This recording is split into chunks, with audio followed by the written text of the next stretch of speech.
You're watching CBS 8 Mornings at 6.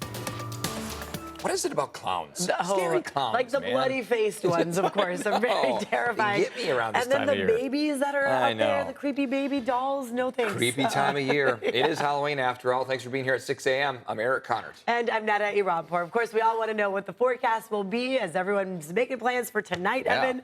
Yeah, you're a popular man today. Well, hey, I mean, I don't know if I'll be as popular when it's cold and yeah, I mean, At least we know. Exactly. You're At helping least us. dry too. So we're gonna stay dry. We have a little bit of fog that's coming through right now. It's not gonna last for long. In fact, right now it's more of just a little bit of haze. Temperatures are in the 40s and I'd say 50s, but there are more 40s on the screen there. Ramona's in the 30s this morning. So it just goes to show what those temperatures are going to look like as we get into early tomorrow morning. If you're taking the kids out trick-or-treating closer to the afternoon, we know there are a lot of activities going on throughout the daytime hours. Well, temperatures are pretty comfortable. Widespread 70s, some upper 60s out along the coastline. So pretty mild, but overnight is when we start to really see those cold temperatures come about. Coming up, we'll talk about what to expect into the upcoming weekend. Back to you. That bus is going to catch on fire, and they're going to have to, that thing's going to blow up. Oh, wow. We have breaking news here. Chaos in Los Angeles after the Dodgers win the World Series. People set this bus on fire. This is in Echo Park. Look at those huge flames. They also looted several businesses overnight, some of them downtown L.A., and arrests have been made. All this after the Dodgers defeated the New York Yankees last night. Start the party, Los Angeles! Your Dodgers have won the World Series! The Bronx Bombers fumbled an early lead that pushed the Dodgers to win their 8th World Series title. Some key errors there by the Yankees. LA was down by 5 runs at the start of the 5th inning, but was able to rally, winning 7-6. First baseman Freddie Freeman was named the series MVP. This morning, Chula Vista's homeless encampment ban is now in effect. Yeah, this bans people from sitting, sleeping, lying, or storing personal property in certain public spaces. CBS 8's Regina Yurita live now in Chula Vista to explain what will be starting as of today. Good morning. Yeah, good morning, Eric and Netta. That's correct. About 30 days ago, the city council here in Chula Vista voted in favor of this new law. And today, police officers can begin really enforcing this new policy. Now, the discussion really came as the city of San Diego passed a similar ban and other South Bay cities started to see a trend of people experiencing homelessness migrating to nearby cities. Today, their homeless encampment ban is now in effect. The law prohibits lying or sleeping on sidewalks and in other public areas. It also bans camping within 1,000 feet of schools, parks, transit areas, and shelters. Now, advocates for unsheltered people criticize the move and urge the council to reconsider the ban during multiple city council meetings. They say regulating encampments simply push people around and criminalize them, making it harder for the unhoused to exit homelessness. Mayor John McCann announced last month that the city has 30 police officers and social workers dedicated to enforcing the law. If someone is found camping or sleeping on the street, their belongings can be removed with a 24-hour written notice. People who don't follow the new law could also face a misdemeanor. So back out here, this week, actually, the city council also held a public meeting to discuss the reopening of Harborside Park. This was a park that was shut down after complaints from multiple residents about crime and homeless encampments. That's latest here in Chula Vista. I'm Regina Yurita, CBS 8. Regina, thank you. Today, one of the men who made an emergency landing in a plane last month on State Route 76 is back in court for drug possession charges. 36-year-old Troy Smith is accused of hiding more than 2 pounds of cocaine in a backpack on a plane that landed in Oceanside on September 26th. Federal agents were already investigating him for allegedly mailing 4 packages containing cocaine to North Carolina. Smith faces up to 20 years in prison if convicted. And this morning, a firefighter is recovering after being hurt while battling this house fire in Rancho Bernardo. This happened yesterday afternoon on Via Ferrol, just east of the 15, north of Camino del Norte. You see the burned areas of this home. Well, one firefighter was injured in a partial roof collapse. He was taken to a hospital. No details on his condition have been released yet, and no word on how this fire started. This morning, there are new security measures in place at the Oceanside Harbor. Earlier this year, 2 men were arrested, accused of attacking people with baseball bats. Now the city added a security camera system and more officers. You'll see them patrolling the area. Overall, crime has actually been going down in the harbor. However, there were a couple of high-profile incidents, and we do want to make sure that those incidents do not continue. More measures are being considered at the harbor that include additional security cameras, the installation of a kiosk near the campground area, and a curfew on people using fire rings. They'll have to put those out a little earlier, perhaps.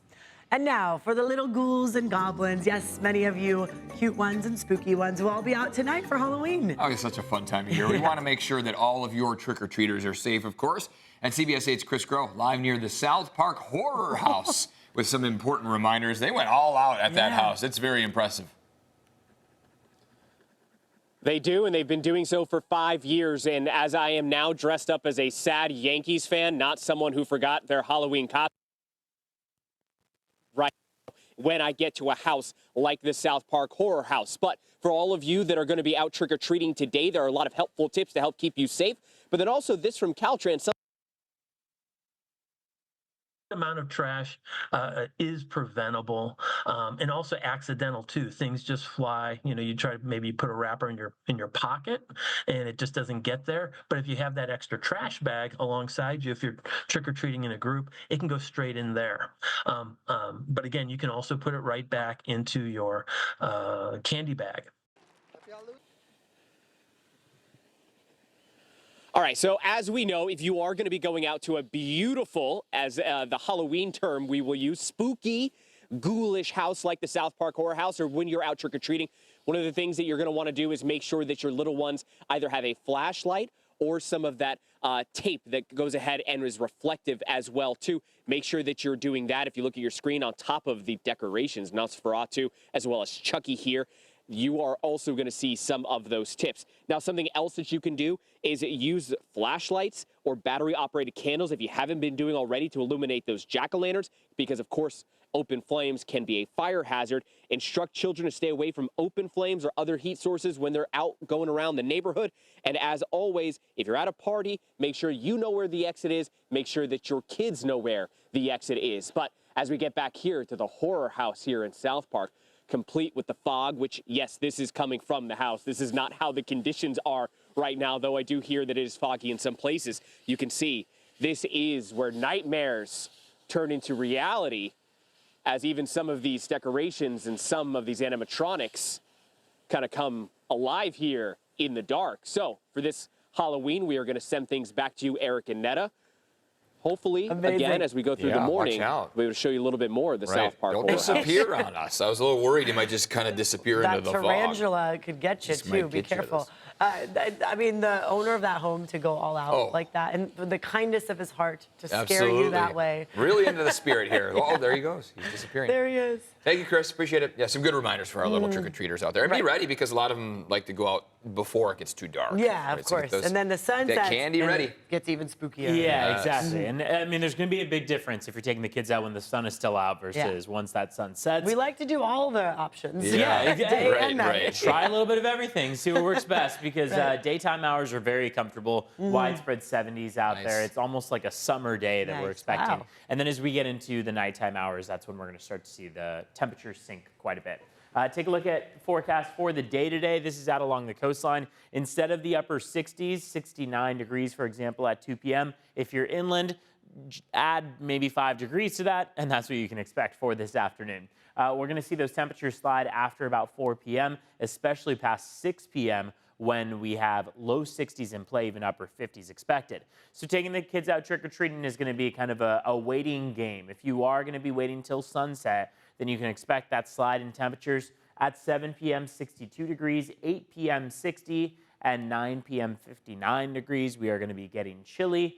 So we encourage you to layer. And if they are wearing a costume that has short sleeves or maybe has skin exposed, then it could be a good idea to go out with a jacket, and likely a warmer jacket, considering that overnight lows are dropping down from 59 degrees at 9 p.m. all the way down to the low 50s and even upper 40s, which is where we're at right now. We've talked about that potential for rain in the forecast this upcoming weekend. That chance has diminished. So it looks like as we get into Friday, we are dry. Saturday morning, we are dry. It's late Saturday night into early Sunday that we get this, which could be about 1/10 of an inch. 9:40 p.m. is the timing on it. Not saying we'll be dry, but we have a much more diminished risk of seeing widespread showers. So we're talking maybe 1/10 of an inch, otherwise 2/10 of an inch that we could see overall. Looking at traffic this morning, so far it's been a quiet start to the morning commute out there. We have no major crashes or collisions on our roads. You can head to our website, cbs8.com. For more, here's a look at drive times out the door. Border wait times look like this: 45-minute wait at the San Ysidro Port of Entry, Otay Mesa Port of Entry, 90 minutes. Back to you.